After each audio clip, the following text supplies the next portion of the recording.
دین اسلام کو دین فطرت بھی کہا جاتا ہے۔ اسلام نے مرد اور عورت دونوں کے حقوق و فرائض کو یکساں اہمیت دی ہے اور دونوں کے سماجی مرتبے کو بھی واضح کیا ہے۔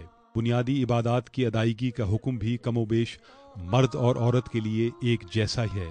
تاہم موجودہ اسلامی معاشرے کی عورت مسجد جائے یا نہیں، اس حوالے سے فقہی اور مسلکی اختلاف ضرور موجود ہیں۔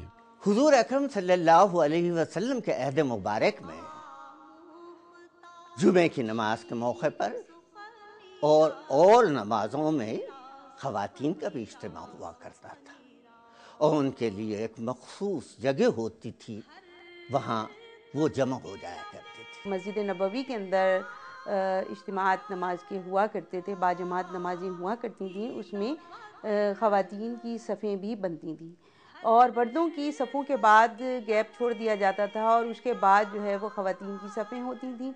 حضور نبی کریم صلی اللہ علیہ وسلم خواتین کو یعنی پہلے جانے کی کا حکم دیتے تھے۔ مسجد کا مقام و مرتبہ دین اسلام میں اہم اور مقدم ہے۔ کیا اس مرکزی مقام پر عام نمازیوں کے ساتھ جمعہ یا دیگر اہم مواقع پر باپردہ خواتین ایک خصوصی اہتمام کے ساتھ شریک ہو سکتی ہیں یا نہیں؟ آج کے دور میں تو اللہ تبارک و تعالیٰ نے ہمیں اتنے وسائل دیے ہیں، ہماری مساجد اس قدر بڑی بڑی ہیں اور ہمارے پاس وہ تمام یعنی سہولیات ہیں جن کی بدولت ہم خطبے ہوئے یا آواز ہوئی اس کو دوسروں تک پہنچانا، ان خواتین تک کوئی مسئلہ نہیں ہے اور پردے کا جو ہے وہ بھی کوئی مسئلہ نہیں ہے۔ خواتین کے مسجد جانے یا نہ جانے کے حوالے سے ہماری نوجوان نسل کیا سوچتی ہے؟ مسجد میں جانے کی ضرورت نہیں ہے، جب چار دیواری کے اندر کرنا ہے تو گھر میں بیٹھے کرو، دیٹس بیٹر۔ اگر ان کے لیے صحیح پراپر فیسلٹیز ہیں، پردے کا انتظام ہے تو ظاہری بات ہے ضرور جانا چاہیے۔ نہیں، مسجد میں تو جانا تو جائز نہیں ہے عورت کا۔ عورت ہمیشہ جو ہے وہ پردے میں سکتی ہے اور اچھا ہے کہ بہتر ہے وہ گھر سے نہ نکلے، وہ جیسا بھی اپنے گھر میں ادا کرے اس کو جو بھی فرائض ہیں نماز کے اور اس کے۔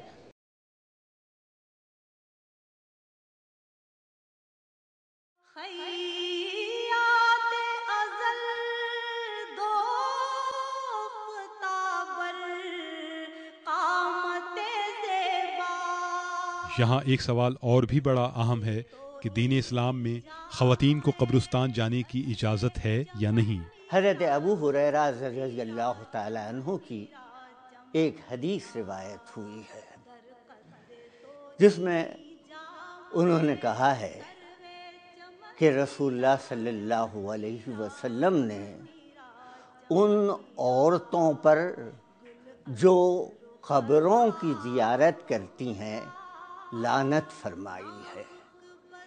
جب اللہ کے رسول کسی چیز کے بارے میں لعنت کا لفظ استعمال فرماتے ہیں تو اس کا درجہ حرام کے برابر ہو جاتا ہے۔ مردوں کو اللہ تبارک و تعالیٰ نے جو ایک حوصلہ دیا ہے وہ عورتوں میں نہیں پایا جاتا۔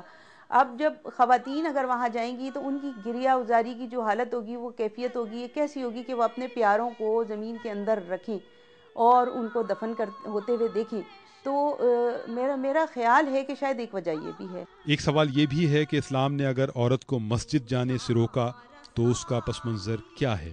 عمر رضی اللہ تعالی عنہ کا عہد آیا تو آپ نے خصوصیت کے ساتھ یہ کہا کہ خواتین اگر مسجد میں آنے سے اجتناب کریں تو زیادہ بہتر ہے، اس لیے کہ اخلاقی طور پر کچھ نازک مقامات پہ آنے کے امکانات پیدا ہو سکتے ہیں۔ ایک عورت جو ہے وہ شاپنگ سینٹرز میں مردوں کے ساتھ شاپنگ کر رہی ہے، وہاں کوئی ممانعت نہیں، سڑکوں پر چل رہی ہے، تو کیا وجہ ہے کہ اس کو مسجد سے دور رکھا جائے؟